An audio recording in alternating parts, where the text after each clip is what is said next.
लेकिन क्यों? नीलम ने पूछा। उसके हाथ से 2 डाकुओं के कत्ल हो गया था, बस उसी के बदले में, कशारा ने कहा। कशारा उन दोस्तों को घाटियों में घुमाते हुए एक छोटी गुफा जैसी जगह लेकर गए। अंदर एक पायल पड़ी थी। कशारा उस पायल को उठाते हुए बोली, यहीं पर मेरी सहेली को तलवार से छलनी कर दिया था। उसका कसूर बस इतना था कि जब गुंडे उसके घर को लूटने गए थे तो मेरी सहेली ने बचाव में 2 गुंडों को मार दिया था। यार, जब अपनों की जान जाती है तो बुरा तो लगता ही है।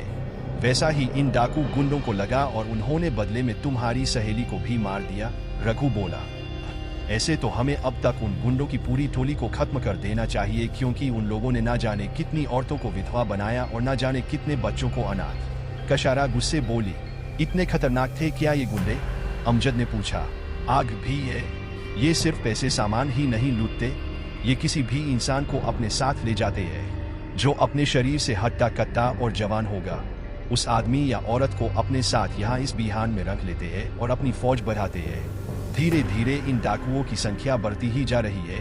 कशारा ने कहा, जब सभी लोग डाकू बन जाएंगे तो लूटेंगे किसे? रघु ने पूछा। दूसरी बस्तियों को। अमजद ने रघु के सिर पर हाथ मरते हुए कहा। अब ये लोग वापस आने लगे क्योंकि 3 बजे का समय होने वाला था, लेकिन जैसे ही ये लोग वापस मुड़े इन्हें घोड़ों के चलने की आवाज आने लगी। कशारा एकदम सतर्क हो गई और एक गुफा के अंदर छुप गई। थोड़ी ही देर में उस स्थान पर मुंह ढके लोगों का एक काफिला इनके सामने से गुजरा। ये लोग उन डाकुओं को छुपकर देख रहे थे। उन डाकुओं के साथ लूटा हुआ सामान था। जब वे डाकू काफी आगे पहुंचे तो ये लोग वापस महल की ओर चल पड़े। महल पहुंचकर सब ने पेट भर के खाना खाया।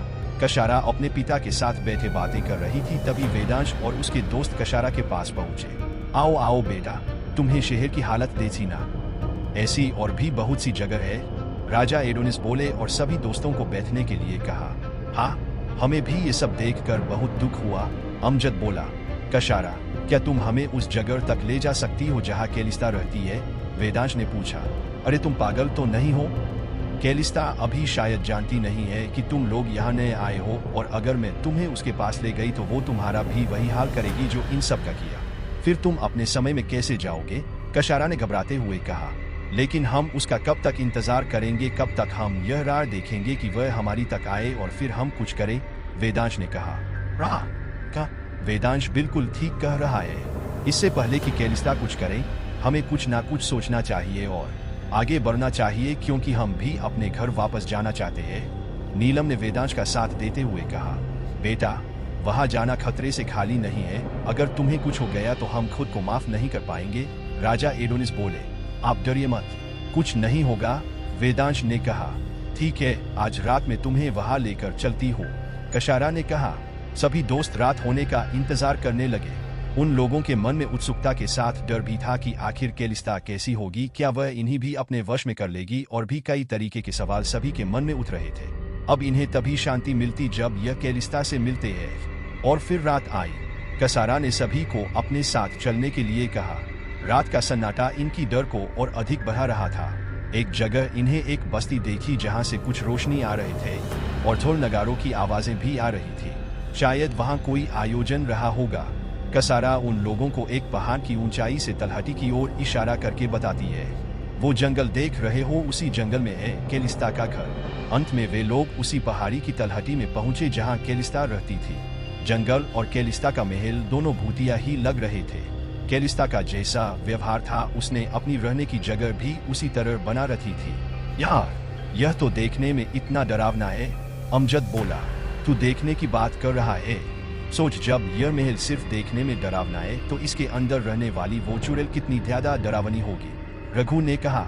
चलो दोस्तों, अंदर चलते हैं, वेदांश ने आगे बढ़ते हुए कहा। ए रुको, मैंने सिर्फ ये कहा था कि मैं तुम्हें कैलिस्ता की रहने की जगह दिखाऊंगी, ये नहीं कहा था कि उससे मिलाने ले जाऊंगी। तुम लोगों को उसके रहने की जगह देखनी थी, उसका महल देखना था। वो तूने देख लिया, अब वापस चलो, कशारा ने कहा। मैं तो इतना कह रहा था कि जब हम इतनी दूर आए हैं तो एक बार अंदर जाने में क्या ही बुराई है, वेदांश ने बड़ी ही मासूमियत के साथ कहा। अभी तुम्हें कोई बुराई नजर नहीं आ रही, लेकिन जब कोई मुसीबत आ जाएगी तब तुम खुद को ही कोसोगे, कशारा ने कहा। इतना कहकर कशारा वापस अपने महल आने के लिए मुड़ गई। ये दोस्त भी उसकी बात को इनकार नहीं कर सके और उसके साथ चल दिए। वेदांश ने वापस लौटते हुए भी कशारा से विनती की कि वह एक बार अंदर जाकर देखना चाहता है, लेकिन कशारा ने वेदांश की एक नहीं सुनी। कशारा उन लोगों को बार बार यही समझाती रही कि तुम अभी खतरे से वाकिफ नहीं हो। खैर, ये लोग वापस महल आ गए। अब वेदांश को बस यही धुन थी कि कैसे करके उस कैलिस्ता से मिला जाए और उसका खात्मा किया जाए।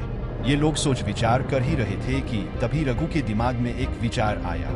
सुनो दोस्तों, हम लोग एक काम करके देख सकते हैं, अगर तुम्हें ठीक लगे तो। रघु ने कहा। क्या काम? जरा हमें भी तो बताओ, अमजद ने पूछा। जब हम यहाँ आए थे तो यहाँ की तस्वीरें या चित्र सभी सजीव हो जाते थे और इसी वजह से हमने उन सारे चित्रों को नीचे भिजवा दिया। एक शिकारी उस चित्र से बाहर आया और शिकारी अपने उसी चरित्र में वापस आया। अगर हम ऐसे ही किसी चित्र से मदद ले तो? रघु ने कहा। तुम कहना क्या चाहते हो? नीलम ने पूछा। रघु जो कहना चाहता है मैं समझ गया, अमजद ने कहा। अमजद ने वेदांश की ओर इशारा किया और फिर दोनों मुस्कुराए और दोनों भागते हुए राजा एडोनिस के पास गए। राजा एडोनिस उस समय पूजा कर रहे थे। अपनी पूजा संपन्न करके वे अमजद और वेदांश से मिले। हमें आपकी एक मदद चाहिए, अमजद ने कहा। हाँ, बताओ मैं किस प्रकार तुम्हारी मदद कर सकता हूँ। राजा एडोनिस बोला, आपने हमें एक विद्वान थेरॉन के बारे में बताया था, क्या आपके पास उनकी कोई तस्वीर या कोई चित्र मिल सकता है? अमजद ने पूछा।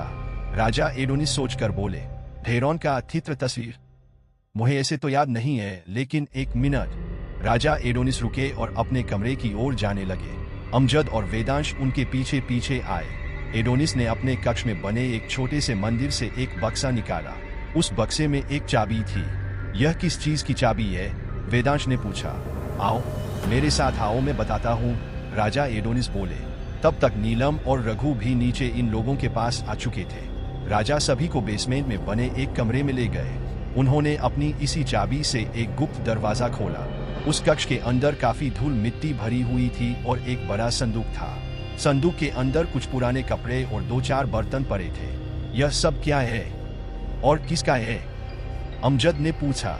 विद्वान थेरॉन का, राजा एडोनिस बोले और उन कपड़ों के नीचे से एक मीडियम साइज की तस्वीर निकालकर इन दोस्तों को दी। ये है हमारे विद्वान थेरीन, महान थेरीन, राजा एडोनिस बोले। विद्वान थेरीन की तस्वीर देखकर उन लोगों की आंखों में चमक आ गई। लेकिन तुम्हें क्या जरूरत पड़ गई इस तस्वीर की? राजा एडोनिस ने पूछा। अब यही हमारी मदद करेंगे। इतना कहते हुए वेदांश और उसके दोस्त वापस अपने कमरे में चले गए और विद्वान थेरॉन की तस्वीर अपने कमरे में लगा दी। थोड़ी देर बाद कशारा अपने पिता के पास आई तो उसने अपने पिता से उन दोस्तों के बारे में पूछा। राजा एडोनिस ने कशारा को बताया कि उन लोगों ने विद्वान थेरॉन की तस्वीर मांगी थी। कशारा वैसे भी अकेली रहती थी, लेकिन इन लोगों के आने से उसे भी काफी अच्छा लग रहा था, इसलिए वह भी उनसे बातें करने के लिए उनके कमरे में चली गई। जैसी ही कशारा कमरे में गई, वह वहां का दृश्य देखकर हैरान रह गई। उस कमरे में उन दोस्तों के अलावा उसके महान विद्वान थेरॉन भी मौजूद थे। लेकिन कशारा के उस कमरे में प्रवेश करते ही थेरॉन अचानक ही गायब हो गए। यह सब कुछ देखकर उन चारों दोस्तों को भी अचंभा हुआ। कशारा भी अपने चारों तरफ इधर उधर देखने लगी कि आखिर विद्वान आए कहाँ से और कहाँ चले गए। यह विद्वान फिरौन थे ना? मैं कोई सपना तो नहीं देख रही? वह सच में आए थे क्या? कशारा एक के बाद एक सवाल पूछने लगी। हाँ, ये वही थे, ये बिल्कुल अभी आए थे, लेकिन तुम आई और ये। रघु ने दीवार पर हाथ मरते हुए कहा। रघु, गुस्सा क्यों कर रहे हो? नीलम रघु को शांत कराती है और कशारा से कहती है, कशारा आओ बैठो, मैं तुम्हें बताती हूँ कि बात क्या है। तुम्हें याद होगा हमने तुमसे कहा था कि इस महल की तस्वीरें बोलती है, वो सजीव है, लेकिन ऐसा तुम्हारे साथ नहीं होता, क्योंकि यहाँ की तस्वीरें सजीव होती भी केवल हमें ही दिखाई दी है। इसीलिए हमने राजा एडोनिस से कहकर विद्वान थेरीन की तस्वीर ली। हमें समझ चुके हैं कि जिस तरह एक शिकारी उस तस्वीर के बाहर आया, वैसे ही विद्वान थेरॉन भी तस्वीर से बाहर आ सकते हैं और हमारी कुछ मदद कर सकते हैं। लेकिन तुम्हारे आते ही वो अचानक गायब हो गए। इसीलिए हुआ क्योंकि तुम्हारे सामने यह सब चीजें होना असंभव है। तुम ही ने बताया था ना कि कैलिस्ता तुम्हें अपने वश में भी नहीं कर पाई थी, और भी बहुत सारी चीजें ऐसी है जिनसे तुम बची हुई हो। कशारा नीलम की यह बातें सुनते सुनते रोने लगी। काश मैं भी विद्वान थेरॉन से मिल पाती या बातें कर पाती। मुझे माफ करना तुम लोग, मैं नहीं जानती थी कि वो यहाँ पर है। मेरी वजह से तुम लोगों का काम बिगड़ गया। कशारा उदास मन से बोली, तुम्हारे माफी मांगने से क्या होगा? जब से हम यहाँ आए हैं तुम बस अपनी ही चलाए जा रही हो, हमारी सुनती ही कहा हो। रघु ने गुस्से में कहा, शांत हो जाओ, कशारा नहीं जानती थी कि यहाँ विद्वान थेरोन है, या फिर उसे कुछ आइडिया नहीं था कि उसके आने से थेरोन गायब हो जाएंगे। नीलम ने रघु को समझाया, हाँ, ये लड़की काम की बातें तो कुछ जानती ही नहीं है, लेकिन यह जरूर जानती है कि दूसरी जगह से आए लोगों को कैसे अपने वश में करना है। खुद तो कैरिस्ता के वश में आई नहीं, यहाँ की राजकुमारी होकर भी एक साधारण लड़की से गई गुजरी जिंदगी जी रही है। यहाँ के लोगों पर तो हुकुम चला नहीं पाई, इसलिए हम 4 लोगों पर हुकुम चला रही है। रघु गुस्से में अनाप शनाप बोले जा रहा था। अरे, तू पागल हो गया है? कौन कौन सी बातें निकाल रहा है? वेदांश ने रघु को गुस्से में डांटा। कशारा रोते हुए बिना कुछ बोले वहां से चली गई।